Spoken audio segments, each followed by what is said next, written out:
नमस्कार, मैं हूं मोहम्मद अख्तर। आप देख रहे हैं नेशनल कवरेज। आज सुबह ही सुबह एक ऐसी घटना हुई कि मऊ जिले के चिरैयाकोट थाना अंतर्गत पड़ने वाला सरसेना क्षेत्र दहल गया। हुआ यूं कि सरसेना ग्राम सभा में महज हाईवे से 100 मीटर की दूरी पर एक छत विक्षत अवस्था में एक लाश मिलती है। लाश का चेहरा पूरी तरह से विकृत किया हुआ था और इस घटना से हड़कंप मचना स्वाभाविक था और हड़कंप मचा।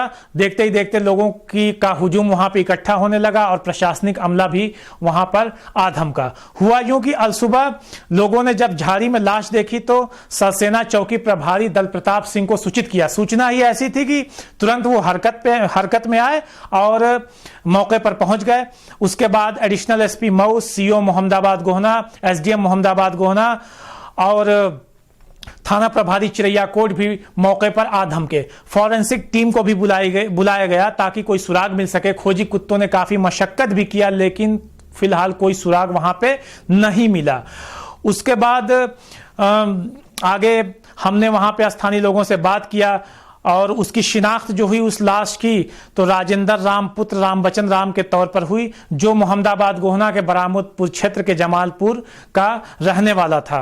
वो वहीं पे स्थानीय देसी शराब के ठेके पर काम करता था जो सरसेना बाजार से महज 100 मीटर की दूरी पे अंदर मौजूद था। उसके सहयोगी, उसके सहकर्मी राजकुमार यादव जो साथ में उसके सेल्समैनी का काम करता था, सेल्समैन था, मैंने उससे जब बातचीत की तो उसने बतलाया कि बीते रात वह शाम 7 बजे यह कहकर के वहां से निकला था कि उसके लड़के का फोन आ रहा है और वह घर जा रहा है, सुबह कल वापस आ जाएगा। लेकिन इसमें अजीब बात एक और निकल कर सामने आई कि उसने साथ ही साथ यह भी बतलाया कि उसने अपने मोबाइल फोन को ठेके पर ही छोड़ दिया था या भूल गया था। लेकिन यह नैसर्गिक बात नहीं लगती क्योंकि आज के जमाने में कोई कहीं जाता है तो अपने मोबाइल फोन को साथ ही में लेकर के जाता है, कहीं भूल करके तो नहीं जाता। ये एक संयोग ही हो सकता है या इसके पीछे की क्या कहानी है, ये पार्ट ऑफ इन्वेस्टिगेशन है। शाम को 7-7:30 बजे के आसपास मतलब था यही समय, जैसे घड़ी नहीं देख रहे, अंदाज से कहे कि हम जो है घर जा रहे हैं, हमारा लड़का फ़ोन कर रहा है। तो हम कहे भैया ठीक है जाओ लेकिन सुबह आ जाना। बस वहाँ से निकल गए पैदल। हम लगे दुकान राजेंद्र। इसके बाद हम दुकान देखने मोहम्मदाबाद का निकासी मोहम्मदाबाद जी। फिर क्या हुआ उसके बाद? फिर इसके बाद अब वो निकल गए, फिर हम अपना बेचने लगे तो हम सोचे घर चले गए हैं, सुबह आएंगे।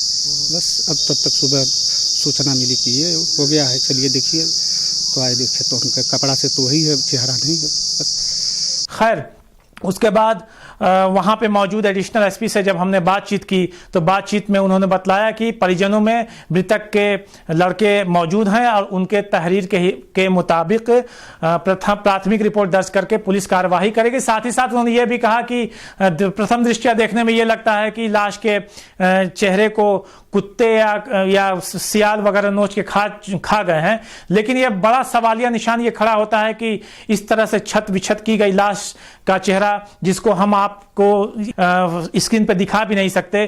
सुबह सूचना मिली, जहां मौके पर खड़े हैं, इसके पीछे झाड़ियों में एक व्यक्ति की लाश पड़ी है। पहले तो अज्ञात में था, बाद में इनका नाम पता चला कि यहाँ शराब के सेल्समैन राजेंद्र कुमार सनाफ स्वर्गीय रामबचन ये बरामदपुर के रहने वाले हैं।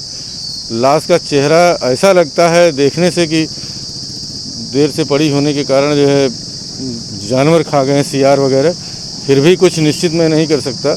पोस्टमार्टम के लिए लाश भेजी गई है, इनके परिजनों को बुलाया गया है और बेटा अभी आया है और किसी तरह की रंजिश या उसकी बात नहीं बताई। दूसरे से बात की गई तो बताया कि 7:30 बजे घर के आने की बात कह के निकले थे। फिलहाल मामला तहरीरी सूचना दर्ज करके पोस्टमार्टम के लिए लाश भेजी जा रही है। बेटे से बातचीत की जा रही है, जो तहरीर प्राप्त होगी और जैसी पोस्टमार्टम रिपोर्ट प्राप्त होगी उस हिसाब से कार्रवाई की जाएगी। खैर इसमें आगे इन्वेस्टिगेशन में क्या आता है और क्या बात सामने आती है, जैसे ही कोई सूचना या रिपोर्ट हमको मिलेगी हम आप तक पहुंचाएंगे। आप बने रहिए, देखते रहिए नेशनल कवरेज। धन्यवाद।